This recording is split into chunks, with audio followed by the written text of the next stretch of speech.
अस्सलाम वालेकुम ख़वातीन हज़रात, मैं हूं मखदूम शहाबुद्दीन और आप देख रहे हैं मेरा फेसबुक और यूट्यूब चैनल। बिलावल भुट्टो जरदारी ने शतरंज की एक ऐसी चाल चल दी है जिसने नवाज शरीफ समेत इमरान खान को भी हैरान कर दिया है। बिलावल भुट्टो ने बीबीसी को एक इंटरव्यू दिया है, उसमें नवाज शरीफ का जो बयानिया है उसे यकसर मुस्तरद किया गया है, लेकिन एक जानिब बिलावल ने यह तो कहा है कि नवाज शरीफ का बयानिया मुस्तरद करते हैं और ये जो बयान है, ये इंटरव्यू जो है, इसकी मंदरजात मैं आपके सामने रखूंगा और आपको पता चलेगा कि कैसे ये जो इंटरव्यू बिलावल ने दिया है बीबीसी उर्दू को, ये पीडीएम के ताबूत में आखिरी कील है। लेकिन इसने इमरान खान के लिए भी थोड़ी सी परेशानी बढ़ा दी है, क्योंकि जाहिर बात है जरदारी बहुत पुराना खिलाड़ी है सियासत का और उसे सियासत के दाव पेच बहुत बखूबी आते हैं और यही चाल एक तीर से दो शिकार करने की कोशिश की है, ना सिर्फ अवामी सेंटिमेंट्स और एस्टेब्लिशमेंट की नज़रों में आने के लिए बल्कि हुकूमत के लिए भी चैलेंजेस क्रिएट करने के लिए। ये तमाम तर बातें आज की इस वीडियो में हम डिस्कस करेंगे, लेकिन उससे पहले अगर आपने अभी तक हमारे चैनल को सब्सक्राइब नहीं किया तो सब्सक्राइब कर लें और घंटी के निशान को लाजमी दबा दीजिएगा ताकि आने वाली तमाम तर वीडियोज़ आप तक पहुँचती रहें और मैं आपके साथ इसी तरह कनेक्टेड रहूँ और मुकम्मल ईमानदारी के साथ हक और सच पर मबनी खबरें और क्रेडिबल तज्जिए जो हैं वो आप तक इसी तरह पहुंचाता रहूं। ख़वातीनो हज़रात, पाकिस्तान डेमोक्रेटिक मूवमेंट जो बनी उसमें बड़े दरारें आई, बड़ी उसमें प्रॉब्लम्स बनी। सबसे बड़ी उसमें रुकावटें जो क्रिएट करती रही है वो पीपल्स पार्टी है। क्वेटा जलसे में पीपल्स पार्टी के लीडर जो हैं, पीपल्स पार्टी के चेयरमैन बिलावल भुट्टो जरदारी ने फिजिकली शिरकत नहीं की। सो बिलावल भुट्टो जरदारी उसका हिस्सा फिजिकली नहीं बने और ये एक छोटा सा मैसेज था, डिस्टेंस करने की कोशिश थी। सिंध में जो हुआ, ये पूरा जो एपिसोड था कैप्टन सफदर वाला, ये बनाया ही इसलिए गया कि इन्हें थोड़ा सा खुद ही अंदाजा हो जाए नून लीग वालों को कि पीपल्स पार्टी चाहती क्या है। अब इस इंटरव्यू जो बिलावल भुट्टो ने इंटरव्यू दिया है, इसकी वजह क्या है ये मैं आपको पहले ये बता दूं। नून लीग का जो बयानिया है उसे सिर्फ हुकूमत और एस्टेब्लिशमेंट ने रद्द नहीं किया, नून लीग के बयानिए को रद्द किया है पाकिस्तान की आवाम ने। आप अयाज सादिक के हलके में देख लें, अयाज सादिक के खिलाफ जो बैनर्स लगे वो अवाम ने लगाए। अयाज सादिक इस वक्त पब्लिक मीटिंग्स में नहीं जा रहे अपनी पार्टी के, क्योंकि उन्हें डर है कि अवाम मुझे पड़ जाएगी। तो अवाम रिजेक्ट कर रही है। नून लीग इस हद तक इस नहज पे चली गई है कि पब्लिक सपोर्ट जो है वो ही नहीं मिल पा रहा, अवाम ही इसे रिजेक्ट कर रही है और नून लीग खुद कुछ हमला कर चुकी है अपनी पार्टी पे। अब बिलावल अपनी पार्टी को इससे बचाना चाहते हैं और दूसरा, वो किसी भी सूरत बिलावल भुट्टो एस्टेब्लिशमेंट के कागजों में इतने बुरे नहीं होने चाहते जितने नवाज शरीफ हैं। वो अपना पत्ता मुकम्मल तौर पे पीपल्स पार्टी कभी भी नहीं कटवाती। पीपल्स पार्टी सियासी जमात है, जिसे आप सियासत कहते हैं, वो हमेशा से पॉलिटिक्स करते आए हैं।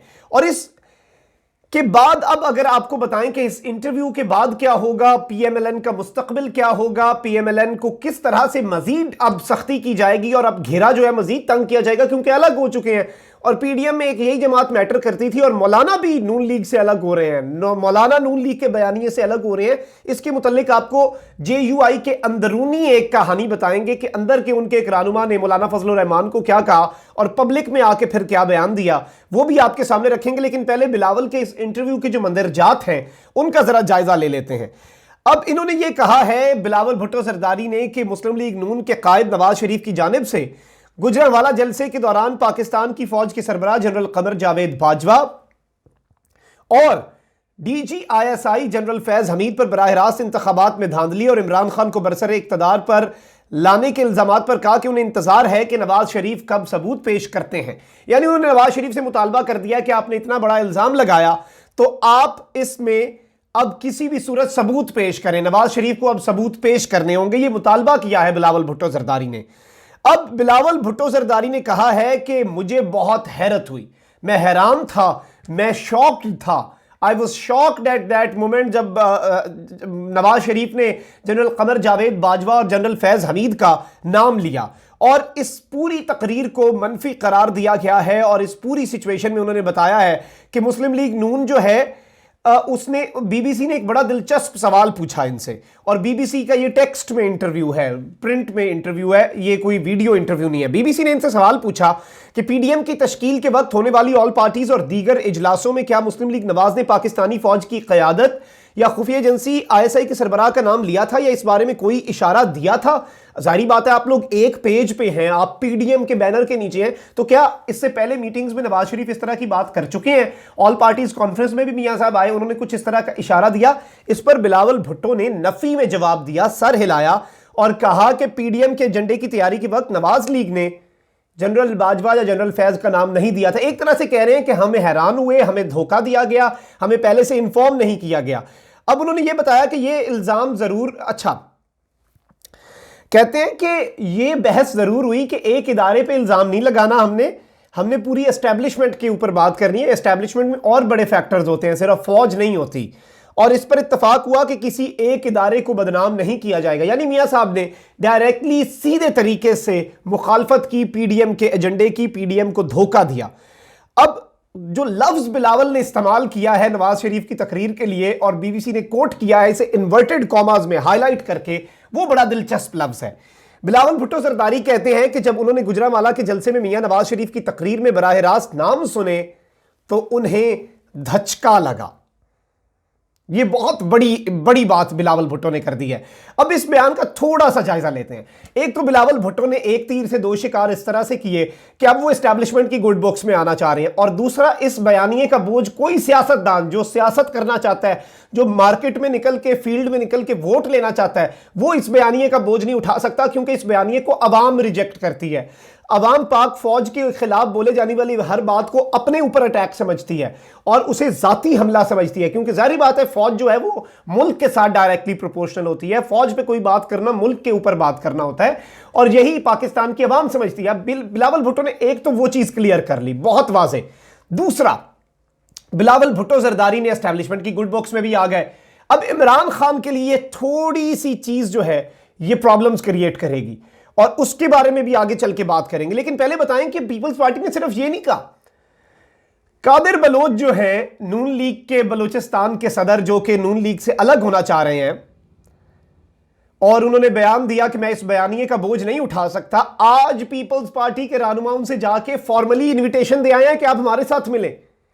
यानी पीपल्स पार्टी इस वक्त अपनी जोड़ तोड़ भी पूरा कर रही है। वो नून लीग के अंदर से बंदा टूटा, उन्होंने पकड़ लिया।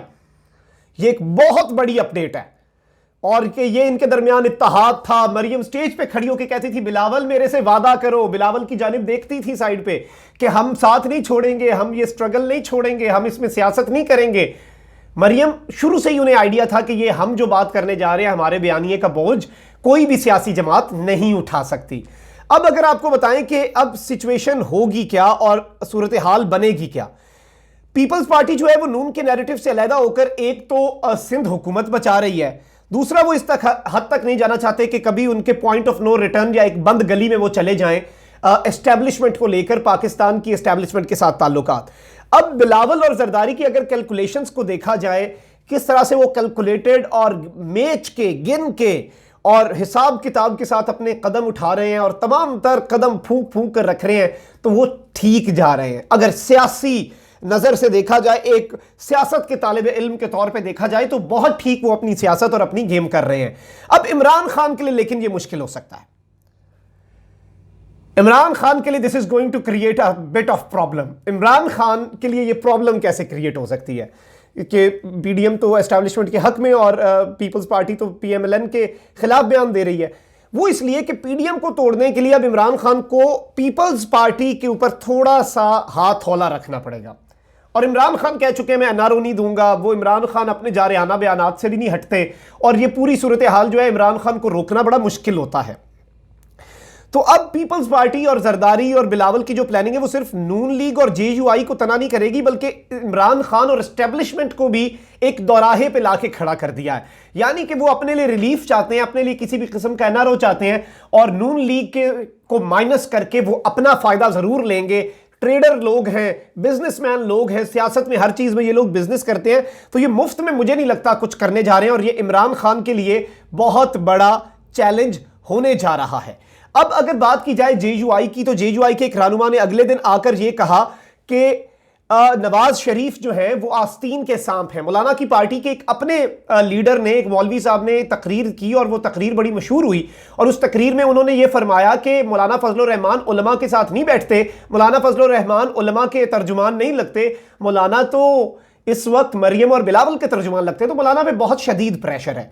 मौलाना अपनी पार्टी में बहुत खराब और बहुत कमजोर पोजीशन पे हो चुके हैं और इस पूरी सूरत हाल में मौलाना फजलुर रहमान भी अब अपने आप को नून लीग के बयानिए से डिस्टेंस कर रहे हैं और यही दो पार्टियां मैटर करती थी। इसके अलावा छोटी मोटी पार्टियां तो वैसे ही साथ शामिल थी। जैसे ये बड़ी पार्टियां निकली पीडीएम में से, पीडीएम का वजूद खत्म। अब ये पीटीएम, पश्तून तहफ़्फ़ुज़ मूवमेंट, छोटी मोटी पार्टियां, 1-1.5 सीट वाली पार्टियां, वो कोई इसमें बड़ा काम नहीं करेंगे। फिर it will be only Noon league versus the establishment. अभी वो पीडीएम और मुत्तहिदा अपोजिशन के बैनर तले एस्टैब्लिशमेंट को ब्लैकमेल कर रहे हैं, लेकिन ये अब आगे जाके नहीं चलेगा। लेकिन इमरान खान के लिए पीपल्स पार्टी ने बहुत बड़ा इम्तिहान जरूर खड़ा कर दिया है। इसी के साथ मखदूम साहब को इजाजत, अपना बहुत ख्याल रखिएगा और इस मुल्क पाकिस्तान जो कि अल्लाह ताला की बहुत बड़ी नेमत है, इसे अपनी दुआओं में भी आपने याद रखना है और इसका ख्याल भी बहुत रखना है कि अल्लाह ताला ने हमें आज़ादी जैसी नेमत से नवाजा, तो अब इस मुल्क का ख्याल रखना हमारा फर्ज है। अल्लाह निगहबान, पाकिस्तान जिंदाबाद।